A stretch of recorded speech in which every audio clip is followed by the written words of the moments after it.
Yeah, the introduction. Basically, I've been teaching medical students. I've been teaching medical students for the last 43 years. Sejak 1982. 28 tahun di UKM, Medical Batan UKM. 6 tahun di University Perdana University. Then I was the dean of the medical school there, and then I moved to Sydney 8 years ago. So 43 years, cikgu lah, Dr. Cikgu. So sekarang dia, Dr. Faris kata, Dr. Cikgu line, trainer line. So it's interesting for me, this whole exercise. So today I'm going to be talking to you about Nadopod. And so when you say about Nadopod, all of you know about this regulation, right? Notification of accidents, dangerous occurrence, occupational poisoning, occupational disease. So maybe I should start by asking you, have you had an accident occurring in this workplace? In kayak to safety systems, have you had an accident before? No? Very good. Any dangerous occurrence? Dangerous occurrence, threat? Good. Have you notified it? Okay, so there's a whole system of notifying dangerous occurrence. Occupational poisoning? No. Occupational disease? No. So basically in the field of occupational health, these are 4 things that are need to be notified. Something called accidents, dangerous occurrence, occupational poisoning, and occupational disease. So here, my presentation now will talk a little bit about the history, about notification. Then I'll go on and talk about Act itself, which you already know about. I just start the notification part. Because here, this particular course is on for you to strengthen your function as a OSHA committee member. Right? And OSHA committee is very responsible in the context of notification. So you need to know your area.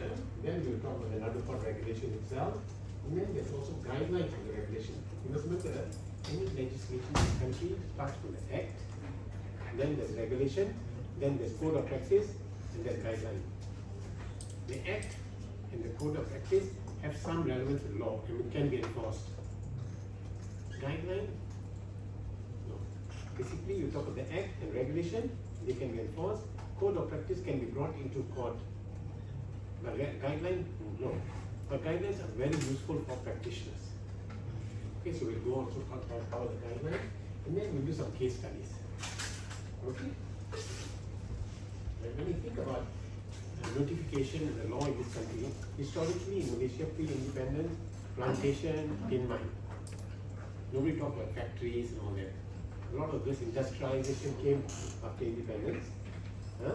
So we had mainly mines and plantation, and under that there was the FMS Mining Enactment Act.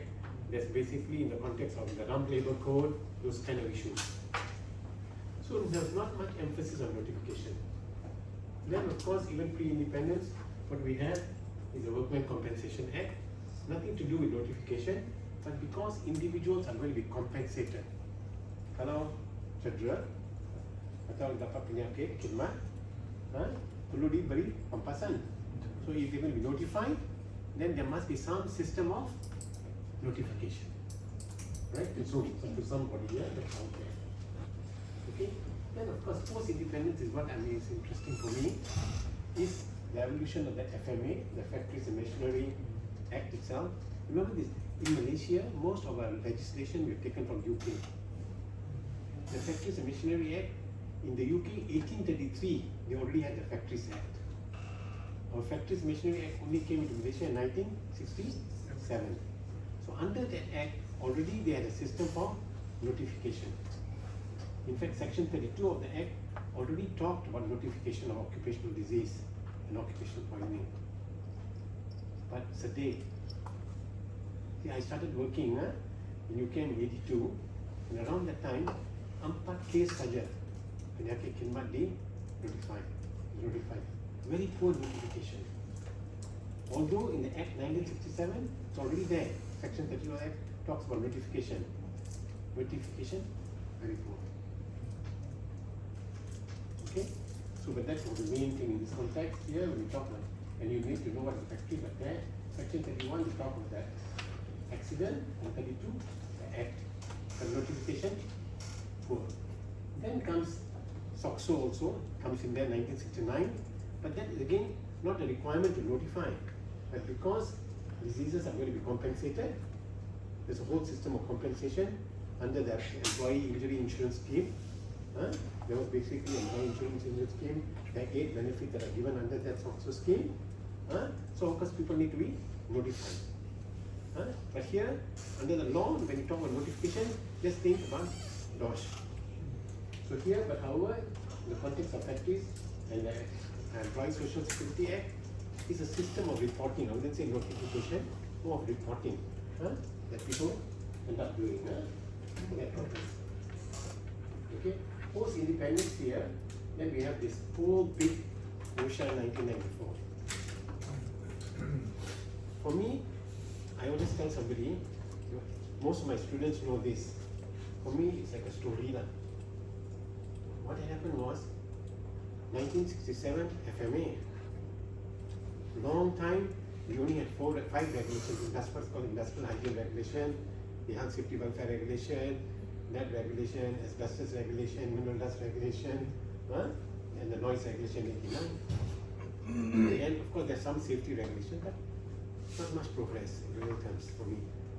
So suddenly, in 1989, I'd come back from the US, my PhD and all that, very happy. Newspaper, Star newspaper, headlines, new act to come out. So a new act to come out, 89, very happy. Tunggu lah. 1990, nothing. 91, nothing. 1992. So then I told my student in UKM, I think this one like akan datang. I come from Tapa. You know Tapa? The cinema hall. This movie now showing. Next change, akan datang. Akan datang maybe never came. But by 1994, it did come. And what is good about this here, we again now talk about notification. So within this here, in the context of this, under this, very simple, very clear, under the Act itself. So the Act is there, and then the regulations are there. The Act says the employer shall notify the nearest office, accident, dangerous occurrence, occupational poisoning, occupational disease. So this means the employer is responsible to report all 4. That's why I started this class. Have you had an accident? Have you had a dangerous occurrence? Occupational poisoning, occupational disease. And here I look at you as, you could be a worker representative in the committee, you could be an employer representative in the committee, but still you are a member of the committee. So you know the employer is responsible to notify all 4. On the other side, the medical practitioner, doctor, medical officer who diagnoses, or the right word here is suspects a person of having an occupational disease. Belum diagnose lagi, suspects a person having occupational disease is required to notify. But this came up in 1994. Notification is still not so great. Why? There was no good form for notification. Because under the FMA Act, they had the form mainly for accident, but not for disease. So, but in Malaysia, the Ministry of Health created its own forms, worker environmental health unit kind of thing, notification system, mainly for doctors. But of course, when the law is not with them, we couldn't enforce it. So in Malaysia, of course, then the main notification form came about with Nadopod. Okay, so here, of course, you see, employer notify all 4, medical practitioner required to notify occupational poisoning and occupational disease. Okay. Any questions so far before I come to the Nadopod regulations? No? Okay, thank you. Okay, here, when you think of the Nadopod regulation, you have given the full name, notification of accident, dangerous occurrence, occupational poisoning, and occupational disease. Alright? Came up under OSHA Act, all of you know. And OSHA Act, unlike FMA Act, which only covered 20% of the population in manufacturing, in construction, and mining and quarrying, OSHA Act covers all workplaces except armed forces and merchant shipping. You all know, right? Yes. That's why I put there, all workplaces governed by OSHA. Not every, I can't put all workplaces. Gazetted in 2004 and got enforced in 2005. And here, very clear, it covers all the four: accident, dangerous occurrence, occupational poisoning, occupational disease. So you will see me repeating these four things. But that's what you need to notify. It is. And the purpose, what's the real purpose? Simple. Ensure timely reporting and tracking of workplace incident and diseases. That means they want to make sure the two things are it is timely, it must be done, and basically there's some kind of monitoring system. Okay, so there's timely reporting and tracking of incident, accident, dangerous occurrence will be considered as part of it, and then of course occupational poisoning and diseases. That is the purpose. If I have to ask you one purpose for this one, timely reporting. Very good. I like that. Timely reporting and tracking. Okay. Right now, under this system here, they are basically now I will slowly be introduce you to the kind of forms that are going to be used. Okay, you may have heard of these forms. When you talk about accident and dangerous occurrence, alright, when you talk about accident and dangerous occurrence, you need to notify the nearest DOSH office. Who needs to notify? Not the doctor, not the registered medical practitioner, employer. Accident, dangerous occurrence, employer notifies who? Nearest DOSH office. And when use the quickest means, and at least within 7 days send the report. What do you mean by quickest means? For example, if there's a dangerous occurrence occurs, maybe you don't inform immediately. If a disaster, dangerous occurrence occurs, maybe you don't inform immediately. Alright? But at least within 7 days, report must be sent on the accident and dangerous occurrence. Then of course, when you say accident here, we are really talking about accident, two types. One with injury, and of course if there's no injury then dangerous occurrence, like in real terms, right?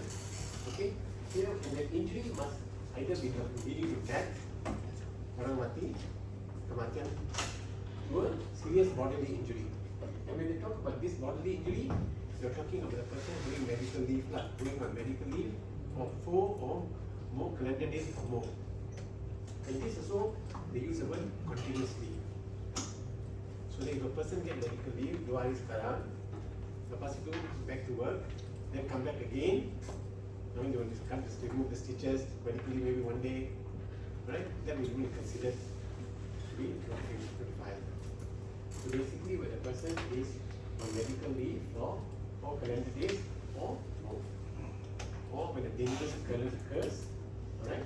And there's a list of dangerous occurrence. There's a second schedule that you look what is described as a dangerous occurrence. And this must be done. Let's say a person now gets injured, alright? Not notified, but down the road, 1 year later, because you're suffering from that injury and dies because of that, then there must be some kind of notification sent. Okay? But this usually doesn't happen because most of them will get covered in the first two. Okay? Either in the accident or dangerous occurrence, and that is under your regulation 5. Okay? It is a very simple, nice form that they have created, right? Basically called in the context of the accident and dangerous occurrence is the JKKP 6 form. Right? The JKKP 6 form, right? And you can go in and look into the guidelines, it's very clear there in the regulation that is there. And when we come to poisoning and disease, alright, here is where done by registered medical practitioner. Okay, now maybe you know a little bit about OHD, right? Occupational health doctor. Registered medical practitioner is all doctors. Occupational doctor is a doctor, registered medical practitioner, who has had training and is registered with DOSH. But this one, that means any doctor, even in hospital Kerajaan, hospital private, nothing to do with OHD, if he sees a case of occupational disease or poisoning, must notify. Okay, that I think is important to know. Or the other one, basically, they also have a very interesting word, a registered medical practitioner or medical officer attending, maybe the word is suffering from any of this. So the idea is there's a whole long list of diseases. There's that schedule that's out there. So if he sees anybody suffering from this, must notify. So remember this: accident, dangerous occurrence, employer. Occupational disease, occupational poisoning, who does? Registered medical practitioner, not OHD. OHD, OHDs, of course, they also registered medical practitioners. Straight away, they will be also required to notify. Because this is sometimes what happens. A lot of people say, oh, only OHDs. No, for the purpose of medical surveillance, OHD to do. Not all registered medical practitioners are allowed to do medical surveillance under the use regulation. Only OHDs are allowed to do medical surveillance under that. But for notification, all medical practitioners. Okay? So in that context, I think it's good to clarify that, because you all are practitioners and you have a safety committee, so you need to be very clear. For medical surveillance under the use regulation, OHD. But in the context of this one, anybody, any medical practitioner. This is a JKKP 7 form. That's out there. And this JKKP 7 form, right? What I forgot to tell you, the employer is required to notify all four, right? So in this form, you see one section is employer, one section is for medical practitioner. So this form is the same form, can be used by employer or can be used by the medical practitioner. Because why? Employer has to notify all four: accident, dangerous occurrence, occupational poisoning, occupational disease. Medical practitioner only poisoning and disease. But this form, the JKK 7, used by both. Okay? Any question? The last? Okay. Now, these are the responsibilities. I just want to reiterate that employer, accident, dangerous occurrence, occupational point of accident, registered medical practitioner, this too. And where do they notify? To nearest OSHA office. Why I teach my medical student? Because medical doctors not notifying. Very sad. Why I say this? Like in many countries, developed countries, the number of occupational accident, number of occupational diseases reported about the same. If 30,000 accident reported, 30,000 diseases reported. In Malaysia, 40,000 accident reported, diseases 3,000. So there's what's called gross underreporting. Somehow or other, and historically, just to tell you this is historically we say doctors don't report why. Why? One, they did not know that they required to report. Two, there was no clear form for them to report, which is true in those days. And third part, they takut dari employer. Why? They on panel, cannot report, kick out from the panel. So they don't want to get into that story. So that's why there was underreporting. And still underreporting, we are honest. But some of it, historically we say they did not know. But now, and it's true, because those days medical school never teach occupational health much. Now all medical schools have a good amount of occupational health for them. Like this morning, I was doing a viva for my year 3 students. Alright, they had finished their walkthrough survey, they had done, they had got their lectures. So we asked them about OSHA Act, we asked them FMA, we asked them all kinds of questions about hierarchy, we asked them about your hierarchy of controls. Medical schools now required to know. Okay? So we are beginning to make them sure that, and Nadopod is a must. For me, 2 things I tell every student: you must know about Nadopod and you must know about use regulations. You must be very clear, because doctors are involved in both. This is what we need to do. Okay? Now here, this is now once you already notified. So this is actually additional information for you. Right, because it's within the regulation, and I'm talking about the regulation, not only about notification, that no person, if there is anything that has occurred, accident occurred, dangerous occurrence has occurred, then you should not disturb the workplace. Remember this, if an accident or dangerous occurrence has occurred in your workplace, don't cut out the workplace, because once it occurred, alright, unless of course you want to save life, or you want people need to get there because of excess, or there could be further damage. But otherwise, accident occurred, you're not allowed to disturb the place until the investigation is done by you all or whoever. Because you also know that in your case, your duties of safety health committee, the inspection you need to do, right? If there's an incident, you need to do inspection. Then of course, there's also the need for record keeping. I told you just now, reporting and tracking. Tracking is your report keeping. JKKP 8 form. Here, at the end of it, the employer will keep these records about accident, dangerous occurrence, alright? And they will keep this record up to 5 years that they're there, alright? And every year, at the end of the year, they will have to send this JKKP 8 form to Josh. And this is a form that is out there. Very interesting form here, this JKKP 8 form, because in addition to having overall, but each case that they saw during the whole year now has to be recorded here. Otherwise, individually, hantar. Correct? Accident report, hantar. Dangerous occurrence report, hantar. Occupational points, hantar. But now, at the end of the year, all of this go into this form, the JKPPA, and by the January of next month, next year, they have to be sent to Josh. So this becomes your responsibility, the details. And they talked about this form, occupational accident case, poisoning case, disease case, dangerous occurrence case.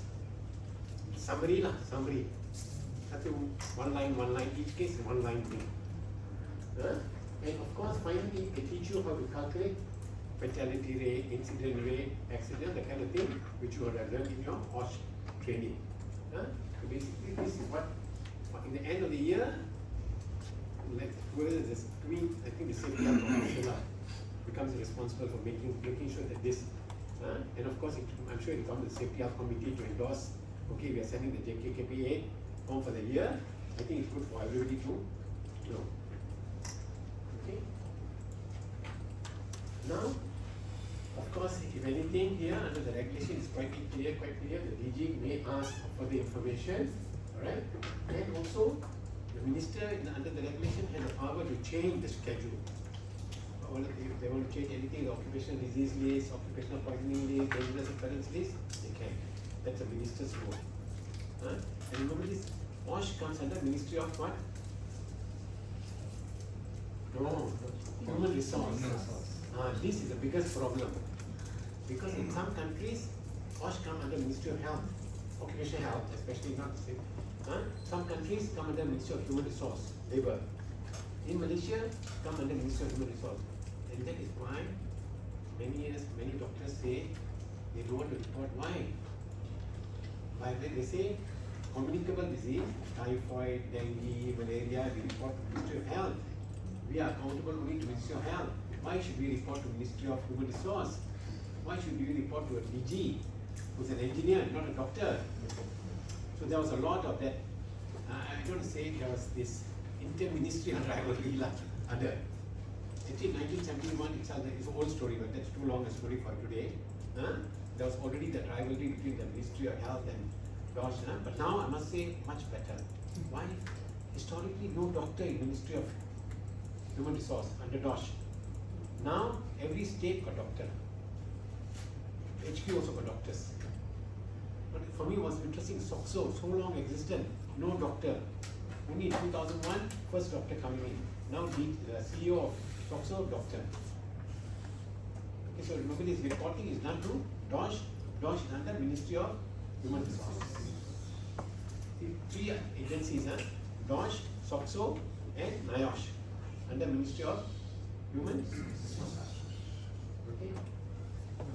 Then of course, if a person does not notify, this could apply to the employer, could apply to the medical practitioner. But usually nobody has been taken to task for this. And of course here we say 10,000 and not exceeding 1 year, but we know the new OSHA Act is already up to 3 years. Can go up to 100,000. Yes? You repeat the one that under Ministry of Human Resources? Three. DOSH, SOXO, and NIOSH.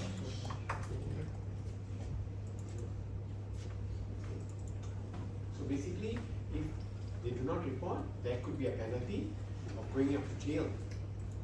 From here, I'm long term in this business, right? It's like, oh, I've been waiting. Because OSHA, actually some say delayed because there was a provision to be sent to jail employer. But all throughout in the history of OSHA, not a single employer has a person has been taken to court. So there was one case, I'll tell you, interesting for me now. I mean, see, I'm a Cheku, right? Academic. So I say, hey, all these years, existence, OSHA. So one case came up. They were taking the employer as a person to court. Came out in page 2 of the newspaper, very clear. I tunggu. 3 tahun lepas, page 5 or page 7 of the newspaper, the case that was taken has been moved to company. That means not a person, but a company taken to court. So that means we can have this, but today, many people have died in the workplace, but nobody taken to court as an individual. Or nobody sent to prison.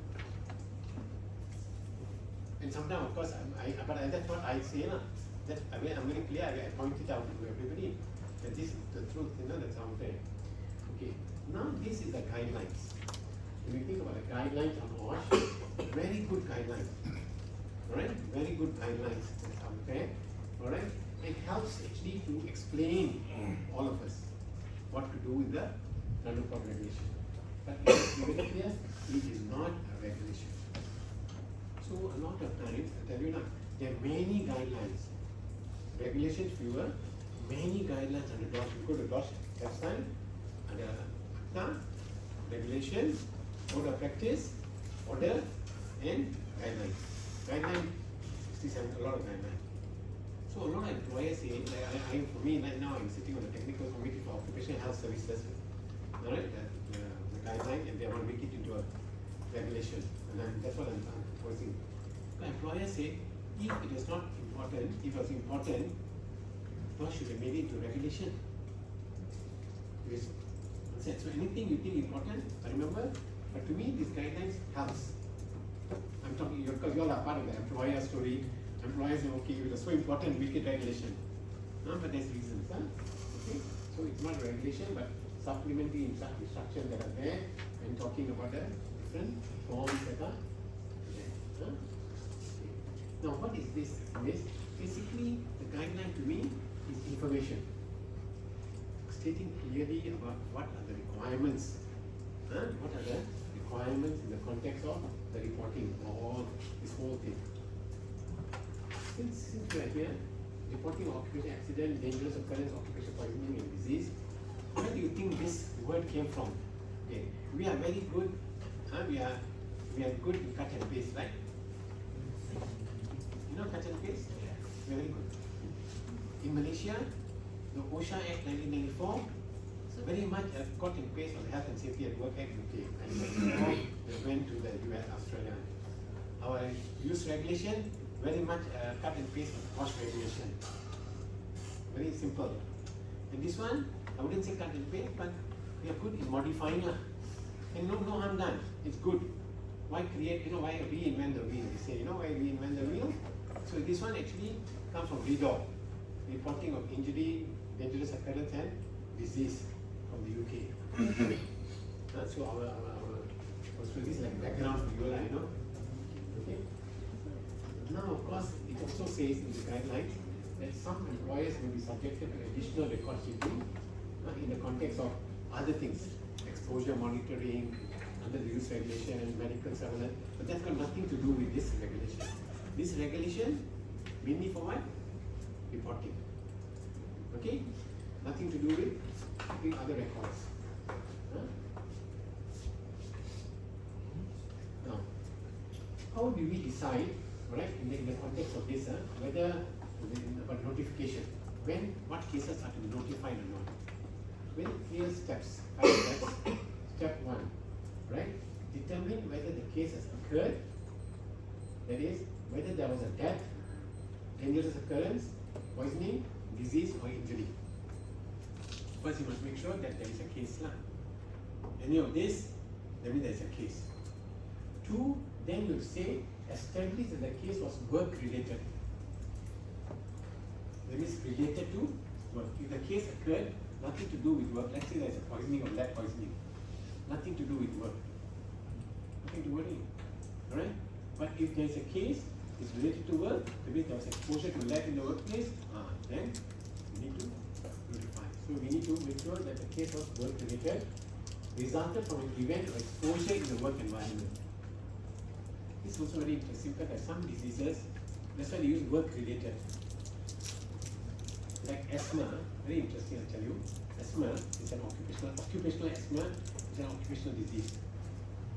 But there's also, a person has asthma, not from work, but now goes into the workplace, the asthma gets aggravated. Work aggravated asthma. So then it becomes work related. Understand? Yes? If someone work in company, Right? before this, she don't get like panic attack or any. When she come work, she got panic attack. Maybe mental issue, It is good to investigate why. Most important is to, so when a case like that happens and the person thinks it's work related, then somebody in the it becomes reported to you, right? You get a complaint reported to you, somebody has got a panic attack, think the company to blame, and then you need to investigate. So with that, psychological issue also included. Yes, oh yes, physical, mental, psychosocial, all included. Okay, it's not even this whole thing, but when you talk about occupational disease itself, there is a schedule.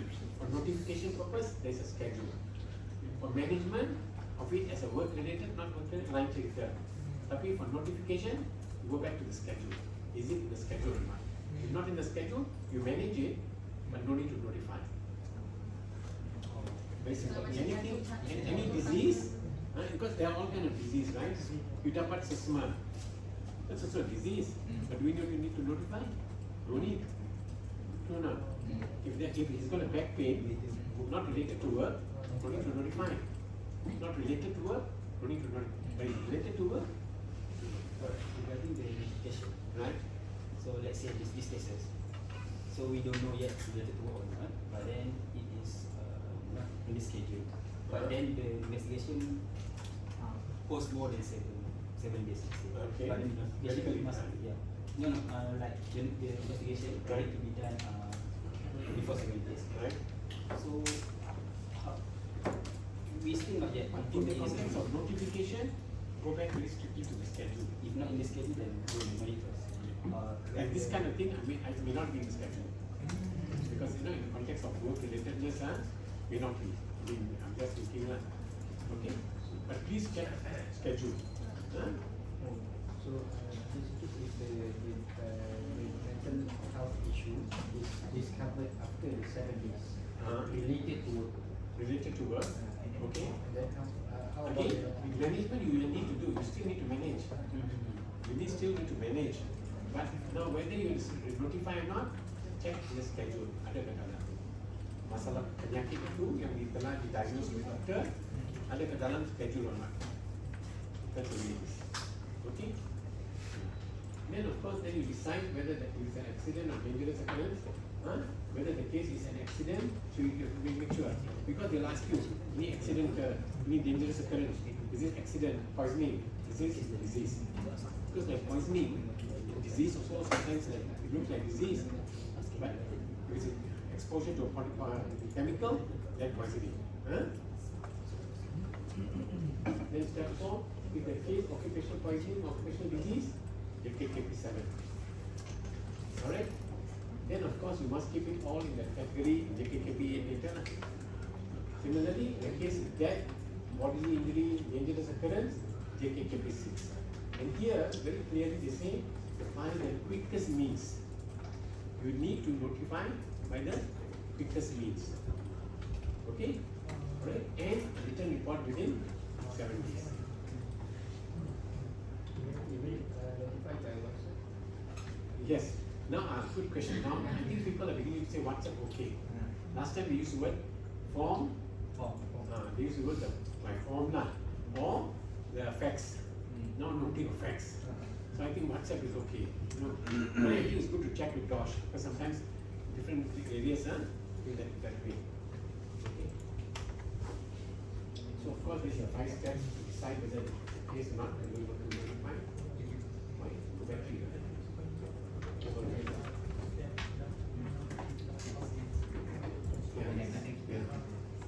Okay. Now this is basically what I've done. recently when I was working on two things now. One was we are developing guidelines on spirometry for OHDs on one side and on the committee, and on the other side OH service committee, right? And then when Dosh and the committee, they always tell me whenever you're talking about the law or the regulation act or the regulation, please use the exact words. Listen, that's why I'm going back, go back to schedule, go back to this. So like here, under the OSHA, this is how they are defined. OSHA 1994. An occupation as any unplanned, undesired event that results in or could have resulted in injury, ill health, damage or other loss. That's how, huh? And you look at Nadopod, here they're very clear. Occupation accident, any personal injury resulting from accident arising out or in connection with. This very interesting word. Out of work or in connection with work. See, remember like so case, commuting injury. People going to work, coming back from work. Is it occurring in the workplace? No. But it's related to work, right? That's why they get compensation. Huh? Or the boss sends you to school and post a letter somewhere. Alright? In that context. So basically, here the idea is for more than 4 days. Accident, leaving. So like 70 medical, this is a common question that people ask me. Oh, I got 2 days medical leave. And then another day medical leave later. Another 2 days, 5 days, 3 more days. Continuous. In 2 days, Thursday, Friday, another 2 days, Saturday, Sunday.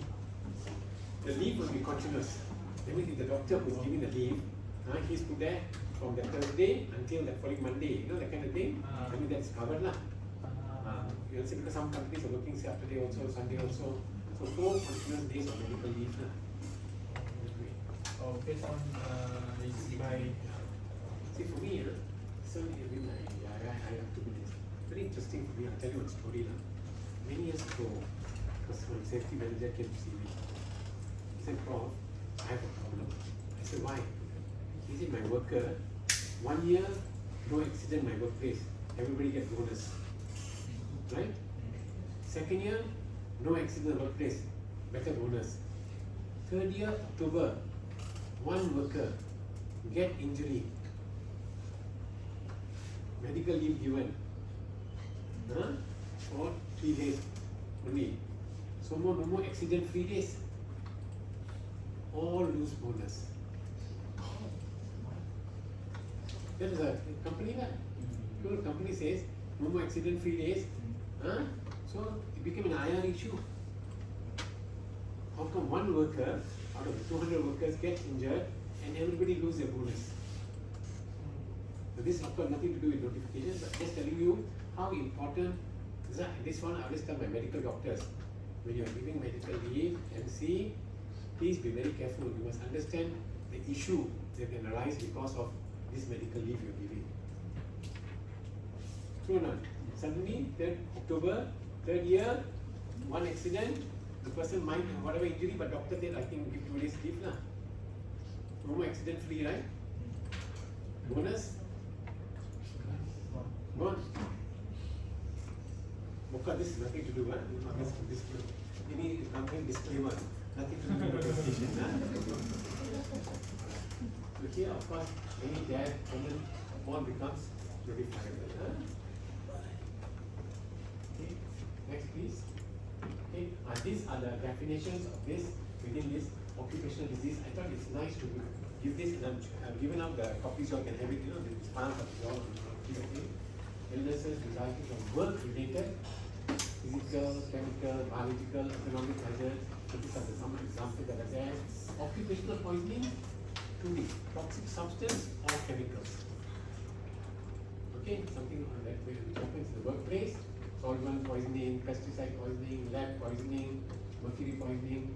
Then of course a dangerous occurrence. Here is dangerous occurrence defined as any event arising out or in connection with work that has a potential, the word is potential to cause serious injury. Alright? Or death. Even if no injury actually occurred. That means there was an explosion, machinery failure, the building collapsed, but nobody died. Nobody got injured. Still, dangerous occurrence needs to be notified. That you must remember, there's a big difference. Does not mean only you got injury, must be notified.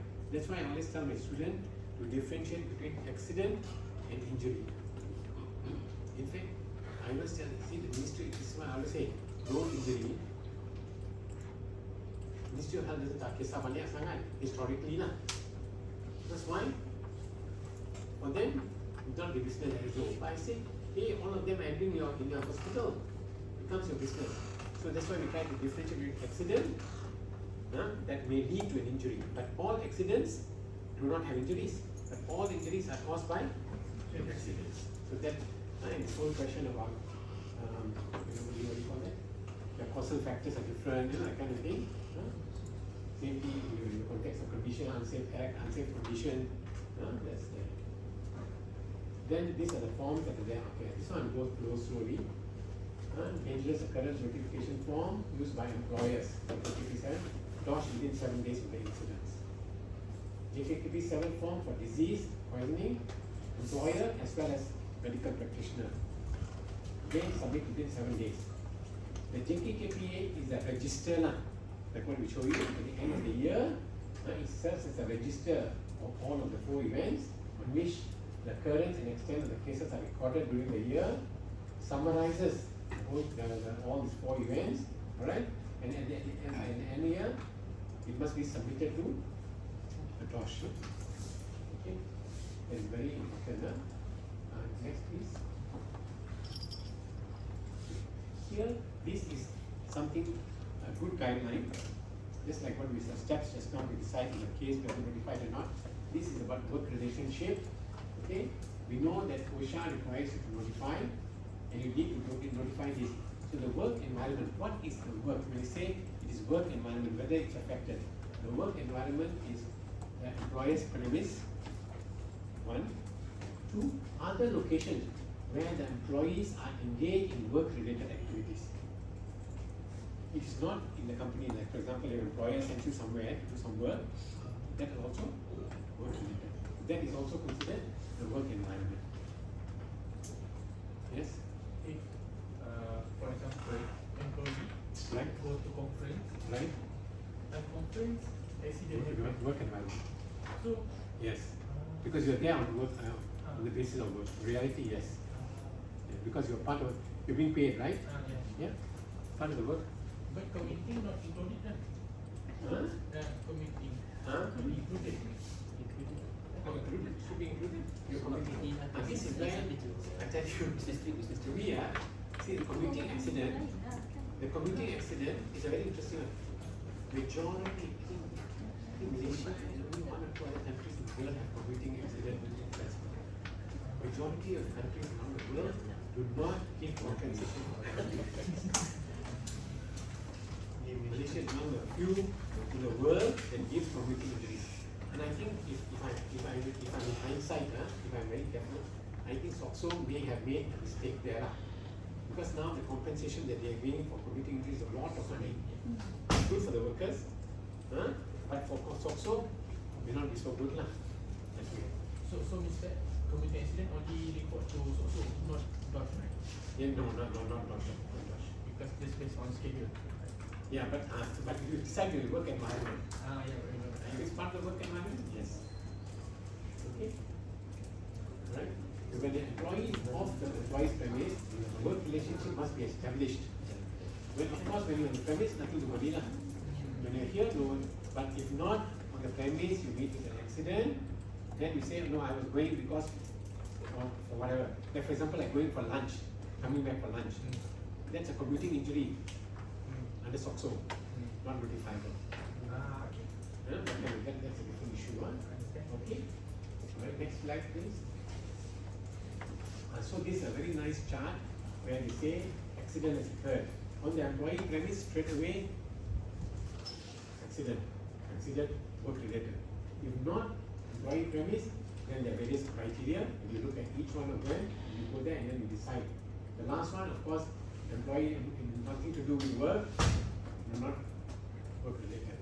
But in between, if it's related to work, going to anything to do with work, have to do it in the context of notification. So this is basically a guideline on establishing what is called work relatedness. Okay? We all like your questions now. Okay, next please. Now let's take some time. Okay, and that's nice. The time is very good. We only have cikgu, I tell you lah. Cikgu, bagi dia 10 minit, boleh bagi khusus yang sama, biar yang sama. 2 jam pun boleh, 3 jam pun boleh. Same PowerPoint, just study PowerPoint. So, Virus told me 1 hour, so I have to finish in 1 hour. Okay? Industry, construction, this example, that's nice case study. High-rise construction site in JB, mobile crane carrying steel beams suddenly toppled due to uneven ground and overloading. No one was injured. Okay? The collapse damaged equipment and temporarily halted the operations. The site safety officer hesitated to report the incident, thinking that no injury meant no legal obligation. So for me, I'll ask you, is this incident reportable or not? Yes. Yes. Very good. Why? Dangerous Very good. Excellent. Dangerous offence. Which form? 6. JKKP6. Excellent. Wow, ini class sudah pass lah, I know. Soalan sudah bocor ke apa? I think I sent the question earlier, you know. Then what could the implication of not reporting be? 10,000 of that would go to jail, you know. Alright, but nobody goes to jail, please. What classification does this fall under? Accident or dangerous occurrence? Nice. Next study, case study. They don't know the question. They don't know. Oh, the quiz is afterwards, lah. That's They don't know the question. oh, this one also they know. But very good, they got all the answers. Next one, this is the plantation. Oil palm plantation. Okay, so worker was there, tired, fatigued, busy, vomiting away, having difficulty in breathing. Ends up going to the clinic, doctor, medical evaluation, diagnosed to suffer from organophosphates. So very clear exposure to organophosphates, right? In the plantation. So what type of incident is this? Poisoning. Very good. Not although he's presenting with some kind of dizziness, look like disease. No, because there's a chemical exposure, occupational poisoning. Very good. Which form should be submitted? 7. Wow, bagus lah. Who should be doing the notification? Medical employee. Good. My employer and Either one? Only one? which one? No, both must have. For occupational poisoning, occupational disease, the form, the JKKP 7 form, there's an employer part, the doctor part. So a lot of people suggest actually that the doctor sends it to the employer, and then the employer sends it to OSHA. That's one mechanism that a lot of employers have done. They said if you see any case, but the problem is that is the panel doctor, easy to implement. Correct? Easy for panel doctor, easy to implement. But for doctors working in the hospital, Rajan Hospital, Pride Hospital, they are seeing him randomly, but nothing to do with the employer. So that is why the form, he must fill up the form separately to send. Employer, when he gets a medical report, sends his own. So you said if only one employee send, it's not valid. Which one? No, of course valid lah. Oh. Any one of them send is already valid. But then of course, that is the thing lah. Some doctors reluctant to notify, send directly, and because then the employer merajuk lah. Understand? So at least they inform the employer, but otherwise also the doctor must inform the employer. Understand? But this in the I'm talking KKM hospitals and all that, they won't bother to inform the employer. They are required to reply under the law, registered medical practitioner. So instead JKKP 6, employer need to report, not JKKP 6 accident. 7. This 7. If 6, No. Medical practitioner no. Employer only. JKKP 6 employer only. Because an accident, dangerous occurrence. JKKP 7 poisoning and disease. Okay. Then of course, who should do the notification? Both. Which preventive action should the employer take? We make sure the person exposure is reduced. Either removing from the exposure that's out there, change the chemical that's being used or whatever, or have control measures. Yeah. Of course, whenever we talk about control, all of you must know hierarchy of control. elimination, substitution, isolation, engineering controls, administrative controls, and PP. And PP is the least effective. That's why at the end of this session, you know that, I'm happy. But that's a normal question for my students also. Like this morning, I think all my 5 students are taking exam, I asked them how the hierarchy of control. Okay, next. Case study 3, figure 4. Okay, here, maintenance work in factory, contractor slipped from the roof and fell 8 meters. Kamatian, fatal injury. Fall occurred due to the absence of proper fall arrest systems. Incident happened at 10 a.m. Employer only notified 3 days in return. Okay, so now this is an accident. Person has died. Employer notified 3 days. So what are the reporting timelines? Immediately, and the report within 7 days. Okay, that's why this question is reporting timeline, immediately, and report time within 7 days. Okay. 2, which form to be submitted? JKKP? 6. Very good. How can this strategy inform of preventive practice? Basically, how to make sure that the fall arrest system is there, scaffoldings are there, whatever mechanisms that are there are put in place. Huh? Okay. Now, Q&A session. The time in there. Okay. Okay. Yes. Just questions, a scenario. So let's say previously you said about the community life. So how about a driver driving the bosses go back to work, go forth and That's an occupational accident. so occupational accidents for the driver. Right. Then how about the bosses? Boss, of course, so he was okay, good question, huh? Whether he comes under that or not, huh? It's not work related. Is it related So to only work? related for the driver. Only related to work, the driver. Yeah. Good, but good question. Yes. Okay. Other question? The back, yes. Yes. They can hear you. The front, they can't hear you. Yeah.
Any questions?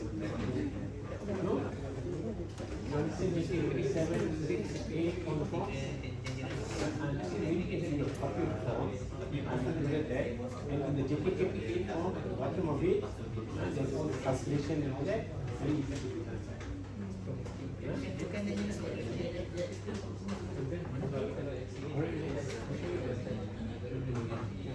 Any question?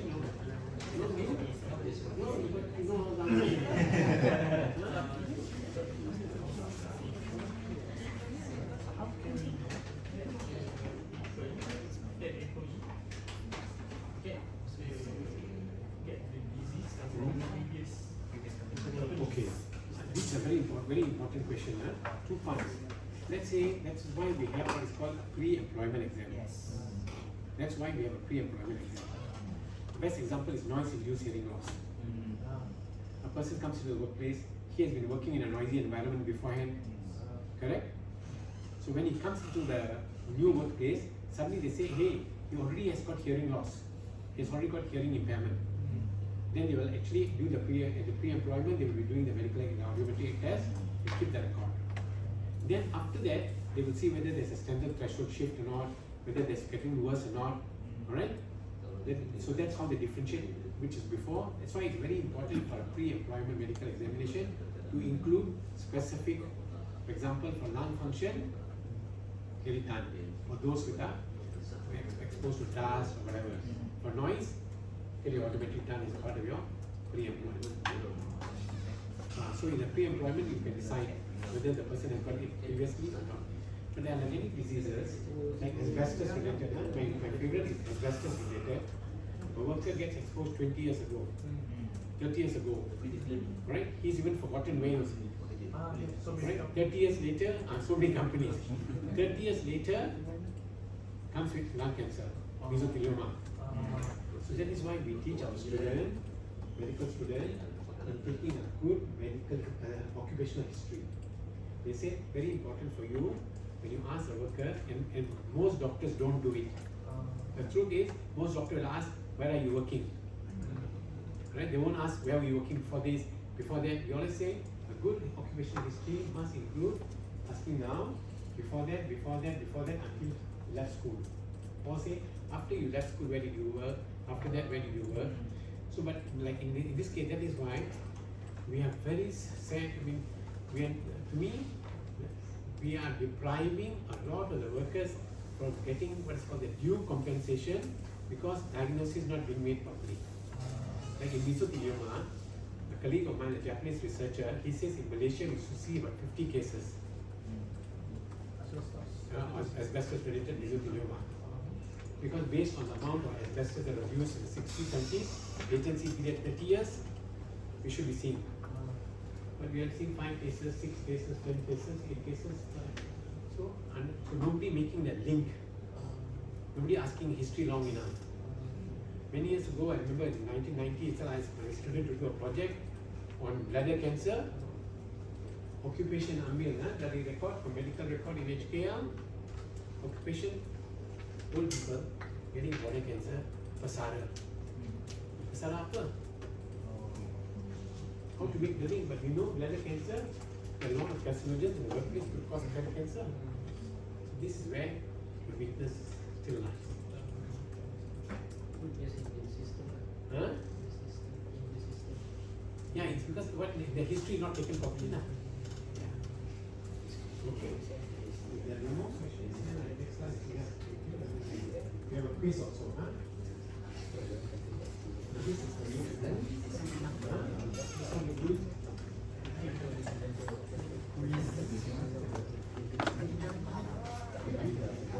This is a quiz that I'm going to give you. Very nice. All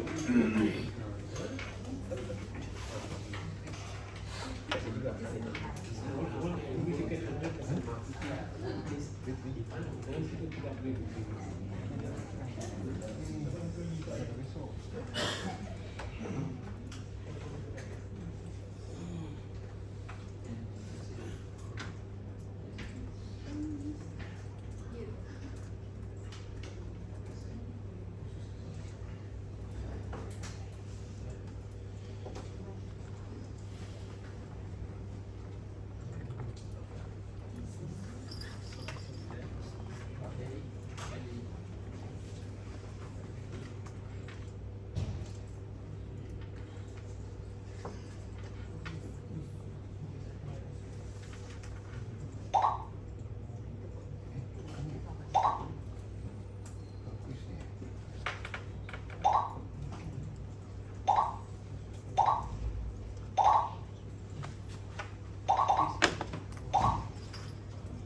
We only see 15 participants at the moment. Everybody to please join the quiz. Yeah. Everybody to join the quiz. Everybody join please.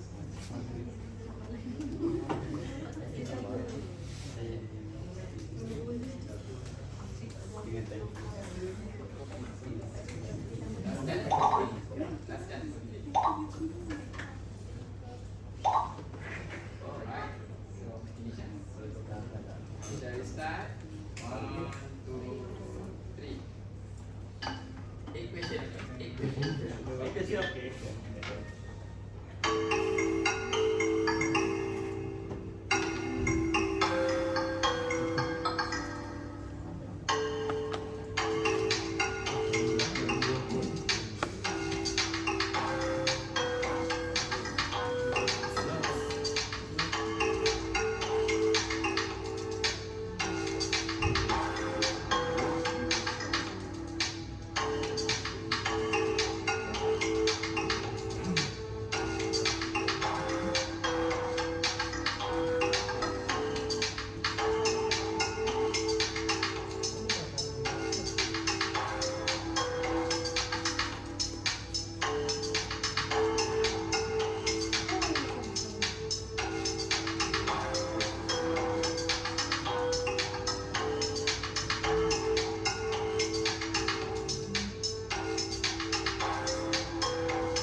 Number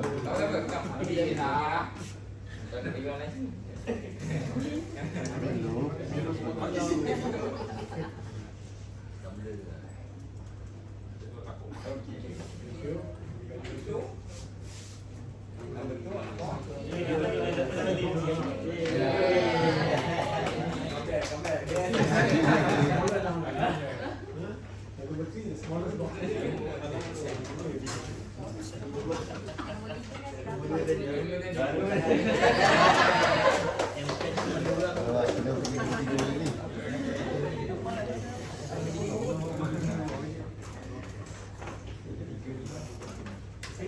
Let me go through the answers to verify. To make sure that the message goes clear. Sorry, this answer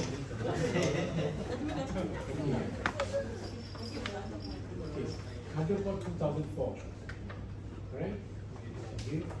Workplace Compensation Act. How can you correct?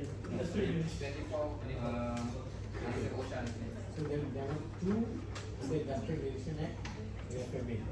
So Nadopod comes under OSHA. Okay? The Industrial Relation Act, nothing to do with Nadopod. And the FMA, of course, now also, FMA has been repealed. Under OSHA 1994 Amendment Act 2022, FMA has been repealed effective 1st June last year. Okay, so basically OSHA. Two, what is the primary purpose of Nadopod? Timely reporting of and tracking of workplace incident and disease. Okay, two of you said monitor industrial relation issue. No, and one person said regulate employment benefits. Employment benefits nothing to do with OSHA in fact. And of course the industrial relation is under another act, Industrial Relation Act, nothing to do with OSHA again. So this comes under this. Then under Nadopod, which of the following must be notified to Director General of OSHA? Only fatal workplace accident, only if they die you need to notify? No. But two of you said that. Four of you said all accidents regardless of severity. Also wrong because all accident but must have injury. And then also 4 or more days leave. Only all accidents, any accident prevent worker from working for more than 4 days. But I'm still very glad that actually most of you got it lah. You one or two, alright? Continue. Which form is used to report a dangerous occurrence? AKKP 6. Dangerous occurrence, accident, AKKP 6. Occupational poisoning, occupational disease, AKKP 7. Okay, so AKKP is correct, good. Then occupational disease and poisoning, AKKP 7, good. But still there are 1 or 2 who do not get it, I can understand. Then accident, AKKP 6. Good. Which of the following will be classified as a dangerous occurrence? Here. A worker slips and sprains. Is that a dangerous occurrence? Every day that's happening. Falls, slips, falls, sprain. 2, minor fire. That's not a major fire. And then you just use a fire extinguisher or whatever, gets extinguished, but nobody got injured. But here now, scaffold collapse. Major, but no one got injured. The idea is no injury. If there was injury, then you commit the accident for more days. And finally, of course, a worker faints due to heat. That wouldn't be a dangerous occurrence. Because that happens, yes, it's not good to happen. Heat syncope, not good to happen. But here, scaffold is collapsed, but no one got injured, that will be considered a dangerous occurrence. I think the example that I gave was quite similar to this. Okay, next. Who is responsible for notifying OSHA for a reportable accident or dangerous occurrence? Employee. The employer. You don't like safety as officer. No. Don't put the burden on safety as officer. Finally, under the law, the employer. Safety and health work is basically what we call advisory work. We do not have line responsibility for anything that happens in the workplace. The responsibility for the workplace, the safety and health in the workplace lies with the employer and also of course those who create the risk and those who work with the risk, the employee. Understand? Not the safety health officer. Okay? So your On top of that, you all are in the safety health committee, you all have a lot of role. But responsibility will not lie with you because you are going to be giving advisory work. Giving advisory work. Okay. Thank you very much. Thank you. All the best to you all. Your work as safety health committee members. There's a feedback form for you to fill out. Saya Please. inform lagi lah. Oh, tak ada banyak. Okay, just for information, for Prof punya feedback yang ni, yang QR code ni saya dah letakkan dekat dalam Z folder, saya dah update dalam email juga, dan juga saya ada spesifikkan, saya detailkan sikit dalam email tu untuk isi bahagian mana sahaja, so boleh check dengan email juga. So boleh isi feedback. So this is basically the feedback on this particular lecture lah. But the feedback for the whole course is tomorrow. The providers will get that done. Thank you very much. Thank you, Paris. Okay, thank you very much. All the best.